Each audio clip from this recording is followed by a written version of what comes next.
gitu loh. Risk taking itu kayak misalnya dulu itu bahasa pemrograman yang banyak dipakai .NET ya. .NET dan Java. Ya, .NET sama Java. Emang bener gaji seorang programmer atau IT itu cukup banyak gitu? Gimana tuh? Melihat programming itu ya seperti memainkan game. Hanya bedanya sama. gamenya adalah menyelesaikan masalah yang itu kadang kalau programming misalkan lagi depan laptop nih. Halo, selamat datang di Bincang Balkat. Bersama gue Fashion Armia, selaku host-hostan di podcast baru dari Balkat yang bakal ngomongin segala hal tentang industri kreatif. Bersama narasumber-narasumber yang asik dan tentunya dengan topik obrolan yang menarik. Jadi, coba siap-siap, fokus dengerin, karena Bincang Balkat dimulai sekarang. Halo semuanya, balik lagi di podcast Bincang Balkat. Jadi hari ini gue kedatangan dua orang tamu yang mana dia adalah dua-duanya developer dari Balkat. Ada Mas Aska dan juga Mas Prama. Boleh perkenalkan diri masing-masing Mas? Sebagai apa gitu? Oke, mungkin dari saya dulu ya Mas. Ya, boleh. Perkenalkan, nama saya Aska Isenur Rahman. Itu nama lengkap saya. Saya biasa dipanggil Aska. Domisili asal saya dari Cimahi. Ya. Kemudian saya di sini di Balkat sebagai developer. Ya, itu front end apa back end Mas? Bagian back-end. Back end. Nah, selanjutnya Mas Prama. Kalau nama saya Pramaditya Putra, asal dari Bandung. Di sini di Balkat jadi developer full stack mungkin ya, front end sama back end. Back end. Oke. Kebetulan Mas Prama sama Mas Aska ini nggak WFO ya Mas? Jadi kita juga pertama kali ketemu nih, karena sebelumnya belum pernah kesini, belum pernah ke kantor. Oke, hari ini kita bakal ngebahas perbincangan yang cukup rame lagi dibahas di dunia kerjaan. Kenapa IT mulai sekarang dari saat ini udah mulai banyak gitu peminatnya? Karena mungkin banyak yang bilang uangnya banyak dan segala macam gitu. Kita bakal bahas hari ini. Nah, mulai pertama nih. Perbedaan front end sama back end itu apa Mas? Mungkin banyak teman-teman yang belum tahu gitu, bisa jelasin. Ya, sebetulnya kalau front end itu adalah komponen dari website yang terlihat langsung oleh user gitu. Nah, Kemudian untuk back end itu kita ambil saja analoginya sebuah kamera gitu. Iya. Nah, kamera ini kan tentu di dalamnya ada berbagai komponen-komponen elektronik yang dia menjalankan fungsinya gitu. Nah, itu tuh back end gitu. Oke. Kalau misalnya dari Mas Prama juga sama pengertiannya, apa ada beda? Sama sih. Kurang lebih sama. Oke. Dia lebih jago ngejelasin. Lebih jago. Emang kayak dosen kan? Kayak dosen. Ngejelasinnya cukup formal lah. Kalau misalnya orang mau jadi developer, dia tuh butuh skill apa yang paling penting? Skill sebenarnya yang paling penting itu kreativitas sebenarnya. Untuk mikir kalau programming itu dia saklek gitu ya. Enggak, programming itu problem solving sebenarnya. Problem solving kan ada banyak caranya. Iya, benar. Semua bahasa pemrograman segala macam itu cuma ya kayak kita belajar ya bahasa ngomong aja lah. Nah, itu cuma building blocknya gitu, fundamentalnya. Nah, cuman dari sana setiap project itu isinya masalah semuanya. Oke, iya. Dan pemrograman itu adalah problem solving, gimana caranya supaya Masalahnya selesai gitu. Nah, kan misalnya tadi lu bilang kreatif gitu. Mungkin yang gua tahu dari bidang kreatif misalnya orang pelukis nih, kreatif dia buat gambar baru misalnya, ataupun penulis dia buat cerita baru dan sebagainya macamnya. Kalau misalnya dari developer contoh kreatif itu kayak gimana Mas? Kreatifnya itu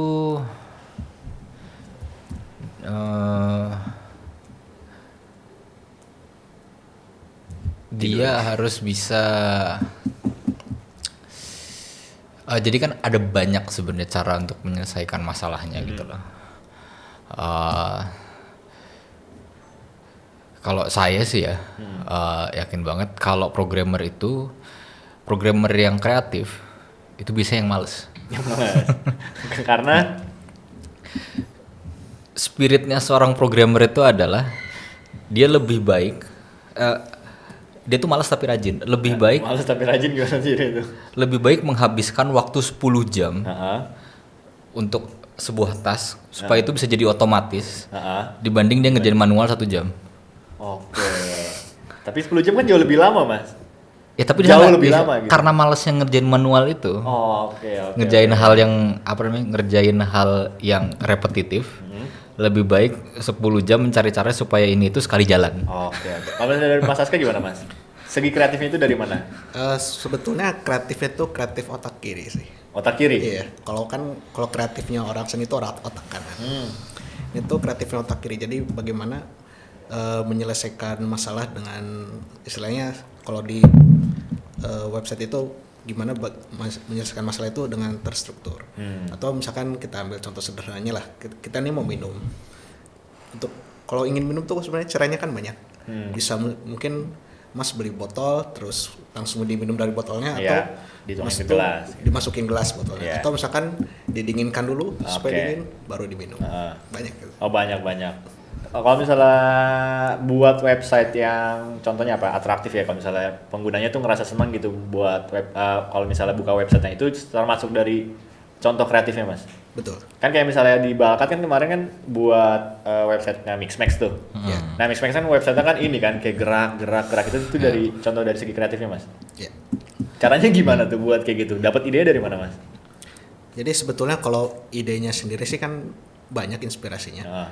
Apakah itu dari website-website yang memang sebelumnya sudah ada, ataupun memang dari kreativitas orang yang tidak bergulat dibilang IT. Oke, jadi campur-campur. Jadi misalkan kita lihat nih orang seni sukanya animasi yang bergerak dan Iya, dinamis iya. gitu. Warna-warni Nah, itu gitu. kita adopsi kemudian kita terapkan di website kita. Oke. Seperti itu. Kalau misalnya Mas berdua nih bisa jadi developer, ilmunya dari mana, Mas? Apa Kalau kuliah atau mungkin ada kursus sendiri gitu di luar kuliah? kita ini kan kebetulan satu jurusan, satu kampus, satu kelas dulu. Jurusannya apa? Sistem informasi dulu. Sistem informasi. Kita itu di sistem informasi nggak terlalu banyak diajarin programming sebenarnya kan. 20%. Oh iya malah nggak diajarin programming. Enggak, gitu loh. Nah terus bisa jadi programmer dari mana? Lebih banyak otodidak Otodidak. Di Karena, YouTube gitu. YouTube, iya dulu tuh YouTube banyak gitu loh.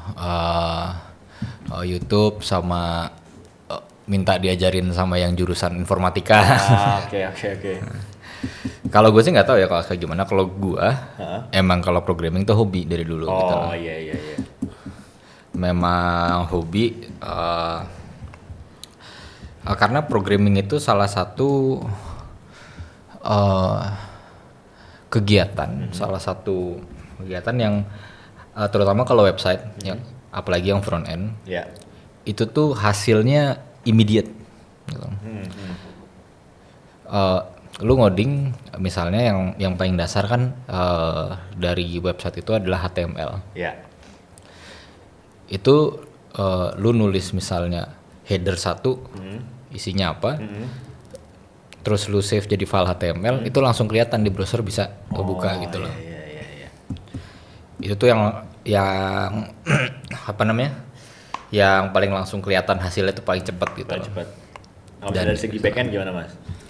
Sebetulnya kalau dari segi backend sendiri ya, untuk kalau saya sendiri itu dapat bisa jadi developer itu ya 20% dari kampus, sisanya 20%. belajar sendiri. Belajar sendiri juga. Betul. Kan sekarang banyak nih Mas yang kayak kursus-kursus online. Ya. Jadi mereka nggak kuliah, tapi dia ikut kursus bayarnya berapa sekian, terus Betul. langsung jadi gitu. Itu gimana Mas tanggapannya? Apa emang benar-benar menjanjikan langsung bisa atau mungkin enggak gitu?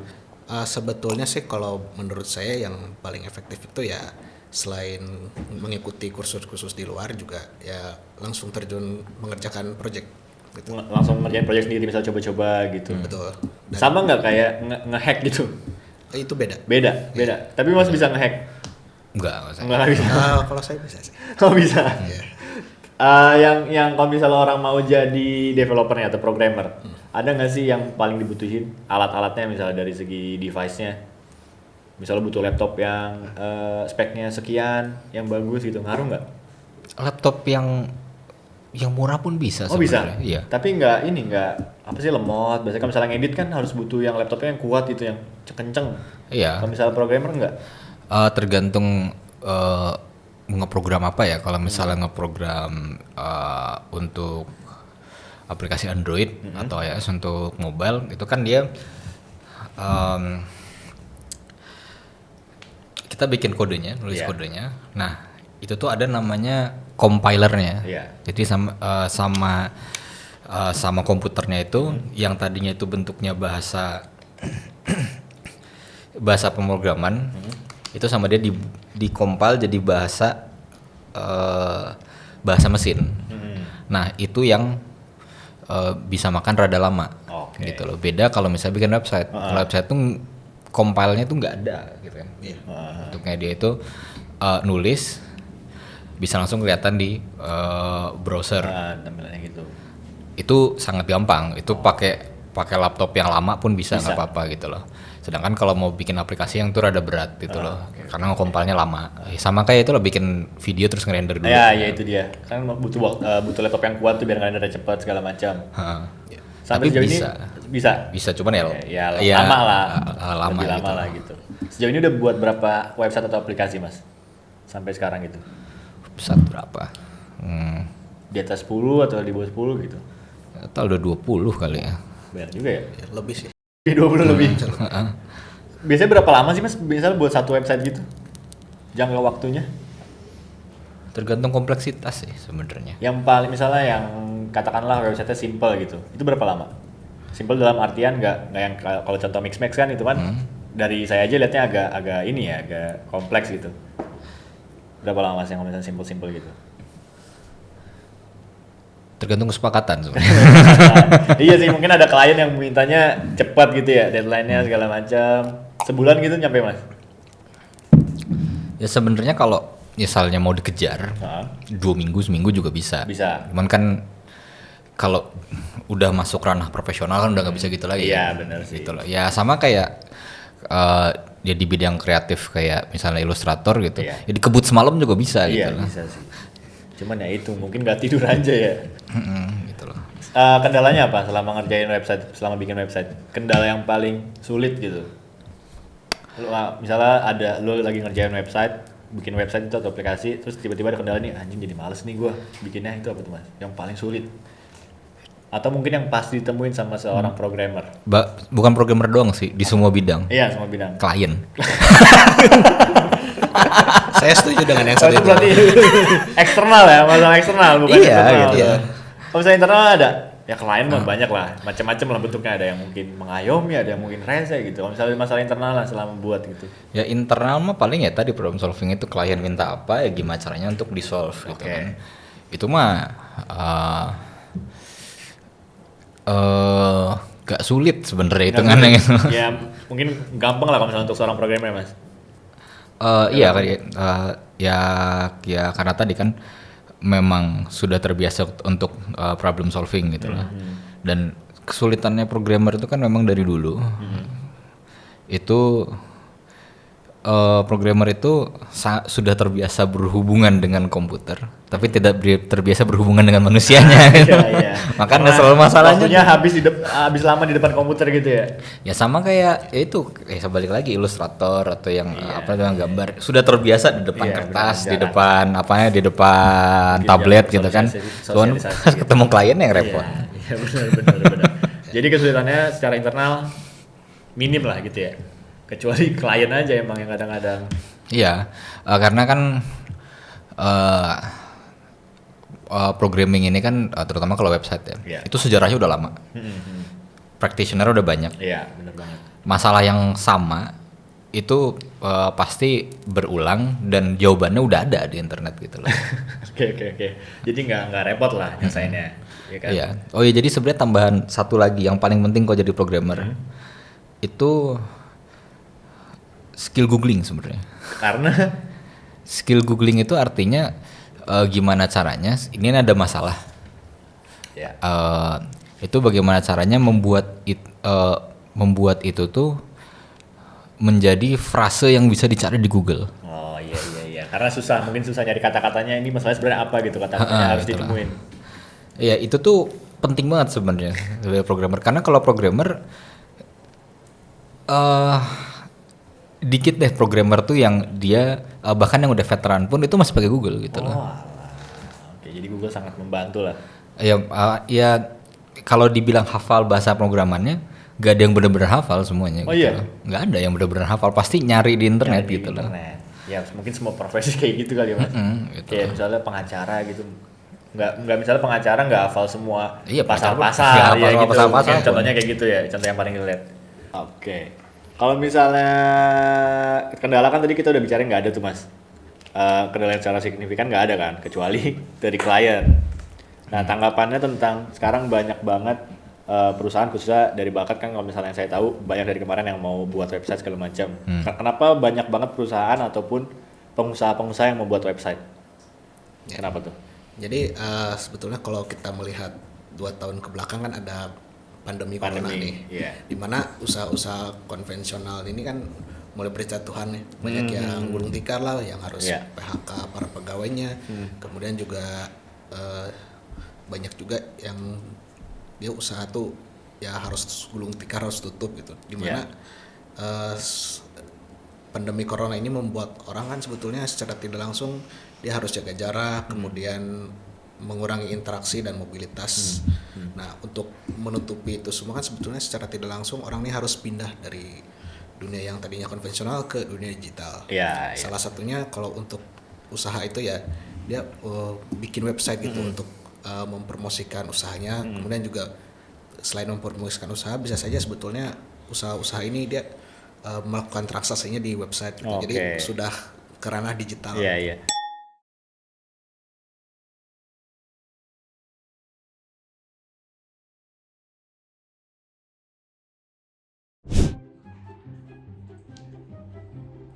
Kram. Gue baru bikin bisnis nih. Bisnis apa tuh? Nih lu lihat deh. Bagus nggak menurut lu? Biar gue lihat. Wah bagus nih. Ini ada websitenya nggak? Duh, kalau untuk website belum ada lagi Kram. Gue saranin sih lu bikin website. Boleh tuh di mana tuh kalau mau bikin website? Nah kalau mau bikin website, lu bisa ke Balkat. Lu tinggal kirim email ke hello@balkat.com atau hubungin nomor di bawah ini. Wah oke. Bakal gue langsung hubungin deh Balkat kalau gitu. Thank you ya Kram ya. Oke, sama-sama. Berarti kurang lebih sama ya Mas, fungsinya kayak sosmed gitu Betul. untuk perusahaan-perusahaan. Tapi porsinya sama nggak sebenarnya? Lebih efektif mana antara sosmed atau website? Sebetulnya kalau website itu kayak misalkan rumah depan nih ada pelangnya gitu. Kalau sosmed kan dia misalkan Balkat atau perusahaan brand, dia tuh kalau sosmed tuh istilahnya promosi di pasar gitu. Atau di lapak yang lain. Kalau website tuh dia bikin lapak sendiri. Kayak gitu. Oke, berarti beda porsi antara website sama sosmed. Kan banyak nih Mas, omongan-omongan entah itu di sosmed ataupun YouTube khususnya. Saya cukup banyak nonton gitu. Emang bener gaji seorang programmer atau IT itu cukup banyak gitu? Gimana tuh? Sebenarnya balik lagi ke supply and demand sebenarnya. Kalau dibilang tinggi, iya memang sempat tinggi karena demand-nya kan sempat naik-naiknya. Gitu loh. Cuman di satu sisi beberapa tahun terakhir kan memang supply-nya tidak sebanyak itu. Nah, cuman sekarang kan sudah mulai banyak seperti kursus segala macam dan orang melihat ya memang benar kenyataannya sampai sekarang pun rata-rata gaji programmer itu masih tinggi gitu loh. Kedepannya tergantung Tergantung apa tuh Mas? karena kalau untuk programmer yang kalau menurut saya yang paling mudah untuk masuk gitu ya, misalnya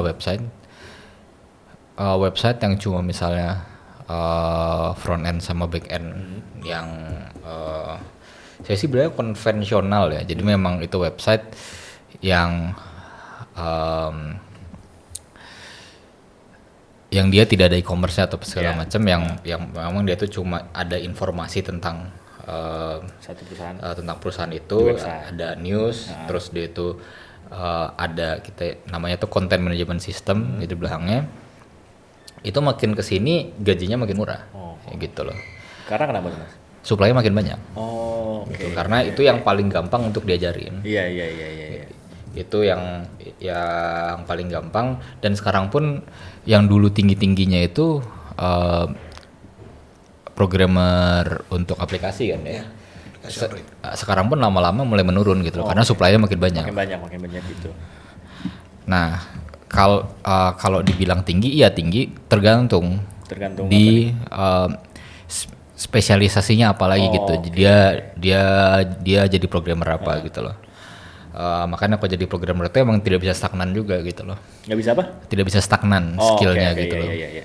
Berarti makin mengerucut tuh makin gede gajinya. Iya. Makin dia bisa apa, yang mengerucut makin gede gajinya. Berarti bisa dibilang nggak Mas kalau misalnya dalam 5 sampai 10 tahun ke depan nih, programmer tuh adalah profesi yang menjanjikan dari segi finansial ya, dari segi uangnya gitu. Bisa dibilang gitu nggak? Menjanjikan asal tetap terus improve diri sendiri gitu. Tidak bisa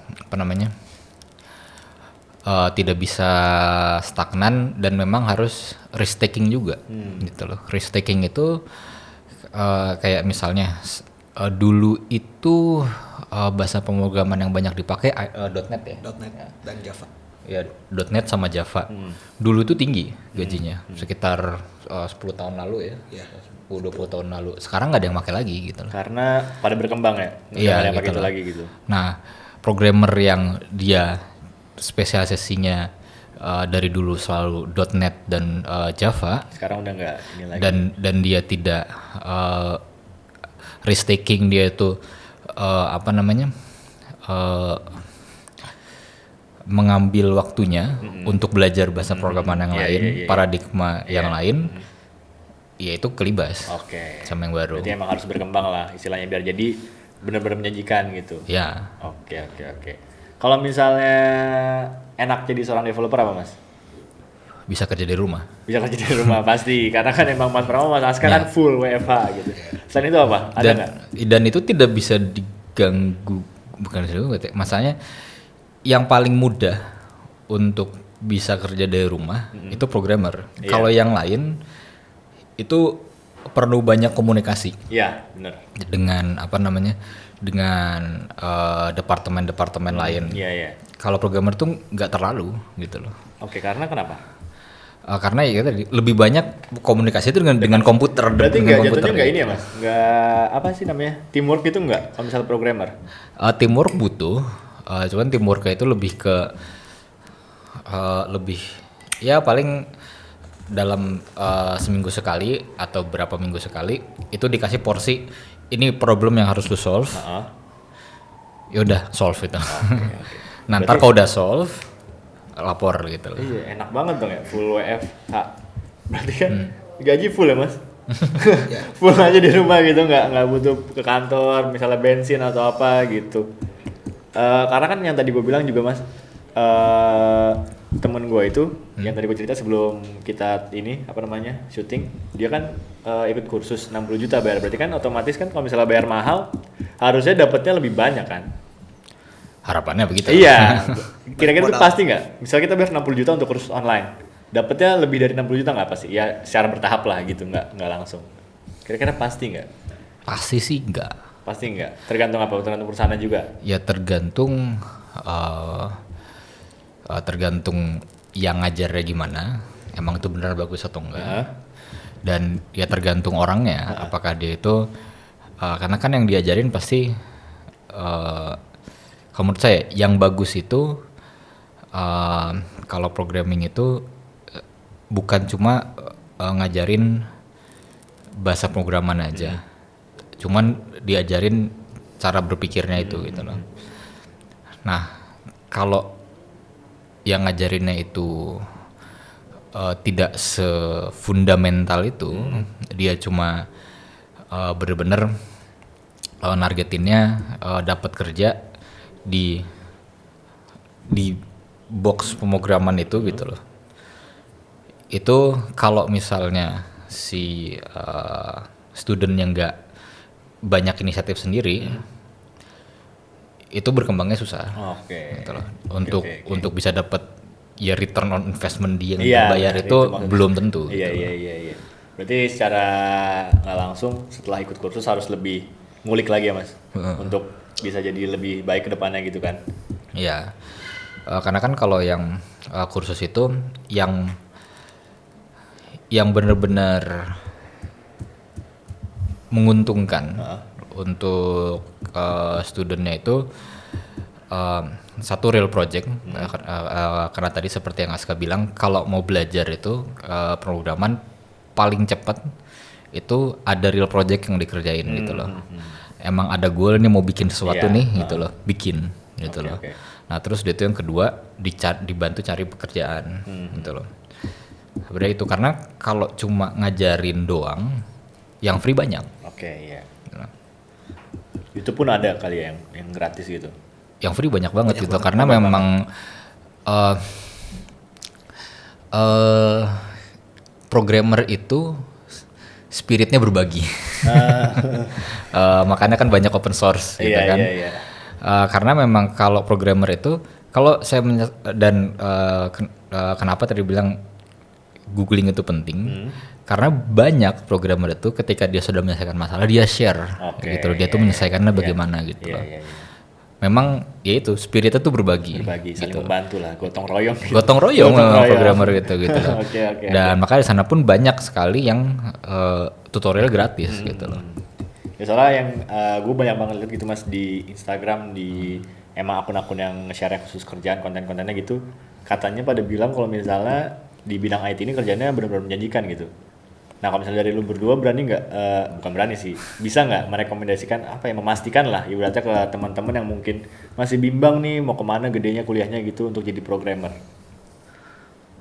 bisa dibilang pasti kok duitnya banyak kok gitu ya, karena kan ujung-ujungnya kan semuanya tentang duit kan. Ya kalau kerja sih. Iya pasti kan, makanya mungkin banyak orang yang maunya kerjanya yang duitnya banyak gitu. Bisa dibilang pasti nggak nih di bidang IT ini kerjaannya?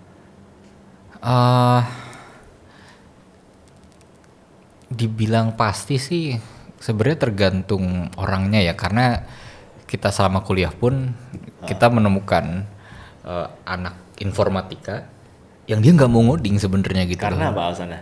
Ya, apa nggak minat aja? Ya kan kita kan kuliah di ITB kan, ITB itu dia di tahun pertama itu kita belum masuk jurusan. Belum ada penjurusannya. Iya, langsung penjurusan gitu loh. Itu bisa masuk sistem informasi, bisa masuk informatika, bahkan bisa masuk elektro gitu loh. Nah itu nemuin juga banyak yang sebenarnya dia nggak mau masuk jurusan informatika, dia nggak mau ngoding, cuman karena dia kalah saing mungkin ya gitu loh. Dia akhirnya ketendangnya masuk ke jurusan informatika dan dia nggak bisa ngikutin gitu loh. Dan karena dia lebih interestnya ke komunikasi dengan orang, bukan ke komputer gitu loh. Jadi ujung-ujungnya tetap intinya ke minat masing-masing ya mas. Iya. Minat masing-masing. Kalau misalnya minat mungkin gampang lah ngelakuin semuanya itu kan. Iya gitu. Yang penting ada keinginan dari diri masing-masing. Kenapa nih mas? Setiap perusahaan sekarang butuh banget website. Misalnya perusahaan, contoh lah di bidang kesehatan. Kenapa dia butuh website gitu? Nah sebetulnya kalau dibilang butuh website sih balik lagi ke perusahaannya sendiri. Cuman memang kalau melihat fenomena digital hari ini di Indonesia itu satu orang tuh kalau yang punya smartphone itu smartphone-nya lebih dari satu itu pertama. Kemudian jumlah pengguna smartphone aktif itu adalah sekarang ini setengah dari warga Indonesia. Jadi warga Indonesia ini kan sekarang 270 juta. Iya. Nah setengahnya itu pakai smartphone. Dan itu kan otomatis kalau pakai smartphone ya dia yang paling sering dilakukan adalah akses browser, kemudian akses website, dimana otomatis secara tidak langsung 135 juta warga Indonesia itu kan ada di dunia maya. Iya benar. Yang itu sebetulnya untuk perusahaan-perusahaan atau bisnis itu menjanjikan gitu untuk mereka promosi ke sana. Oke. Dan dari Mas Aska gimana mas? Mas Prama sorry. Sebenarnya paling penting semua perusahaan punya website itu trust sebenarnya. Kan agar orang itu mau melakukan bisnis dengan sebuah perusahaan, itu kan mereka butuh trust yang pertama gitu loh. Trust bahwa kalau saya kasih duit ke dia akan ngasih produk atau servisnya ke saya. Nah, seperti yang dibilang Aska tadi, semua orang itu yang di Indonesia terutama itu udah banyak banget yang pakai, minimal dia punya smartphone gitu. Dia sudah terhubung dengan internet. Nah, fenomena yang saya lihat sekarang itu perusahaan itu kalau dia nggak punya website, misalnya orang nih lihat iklan, oh ini misalnya perusahaan kain atau apa gitu, terus dia cari di internet. Kalau itu ada websitenya, itu lebih trust gitu loh. Oh ya ini perusahaannya ada beneran gitu loh. Oke, sekarang harapan kedepannya apa nih Mas? Untuk Mas Prama, Mas Aska di bidang programmer lah, kalau misalnya Indonesia kalau bisa misalnya harusnya kayak gini-gini gitu untuk kedepannya. Harapannya apa Mas? Harapannya jangan cuma jadi tenaga kerja murah aja. Terus apa lagi? Misalnya kalau misalnya bisa semua warga Indonesia melek apa namanya digital gitu. Itu akan ada sih masanya, terutama generasi yang baru kan Gen Z itu kan yang udah dari lahir udah minimal gadget gitu. Smartphone tuh udah tahu gitu, Android udah tahu. Itu mah akan melek digital sendiri lama-lama gitu loh. Yang penting kalau dari sisi programmer adalah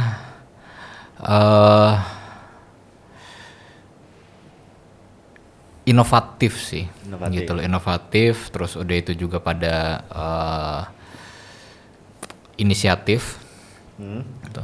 Dan jangan cuma mau jadi tenaga kerja murah untuk perusahaan luar. Gitu loh. Ya jangan sampailah image-nya kayak begitu karena ya maaf ya, karena memang banyak kan negara yang kayak begitu, gitu loh. Yang kalau sekarang mungkin India sama Bangladesh banyak kayak gitu. Jadi emang sengaja buka di sana perusahaan luar, terutama Eropa atau Amerika, coba biar cari programmer murah aja, gitu loh. Jadi jangan sampai Indonesia kayak gitu diarahkan seperti itu gitu loh. Nah, kalau dari Mas Aska gimana harapannya?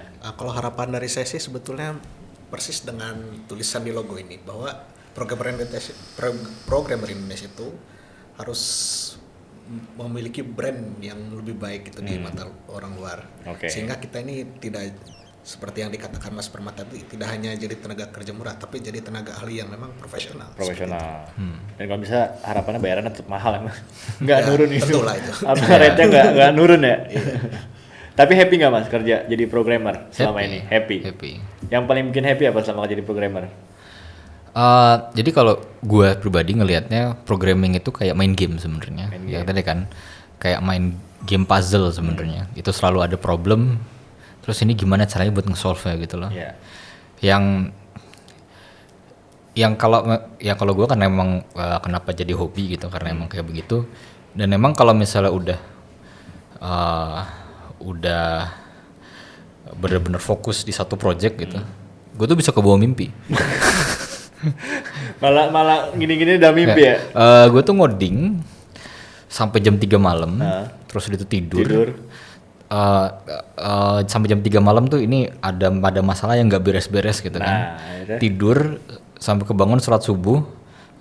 Nah pas dalam tidur itu kayak lanjut problem solving lagi gitu loh. Terus pas bangun-bangun solusinya ketemu. Itu nggak sekali dua kali, itu sering banget. Dari zaman kuliah sampai sekarang gitu. Kalau udah bener-bener fokus dalam satu project gitu loh. Nah dari Mas Aska, happy Mas kerja jadi programmer. Happy saya kalau jadi programmer. Apa alasannya apa? Ya sebetulnya kalau saya tuh melihat programming itu ya seperti memainkan game. Hanya bedanya gamenya adalah menyelesaikan masalah yang itu. Kadang kalau saya ini kalau programming misalkan lagi depan laptop nih, kadang bingung gitu. Terus mikir kan, udah nggak di depan laptop, pikirannya tetap masih jalan, makan tuh masih mikir, kepikiran gitu. Terus juga ya sambil mikir tuh sambil nyelesain kira-kira ini masalah ini solusinya apa sambil dipikirin gitu. Dan begitu ke depan laptop kadang udah tahu tuh tiba-tiba bisa nyelesain aja. Tapi ini kepikiran tuh dalam artian bukan dalam artian stres ya Mas? Bukan. Beda gitu. Beda. Ya jadi ya nggak tahu ya. Nggak tahu. Orang lain kayak gitu juga ya, kayak karena kalau main game apapun gitu yang dia benar-benar senang banget, terus pas udah lagi nggak main tuh masih kepikiran. Iya. Kayak gitu sih.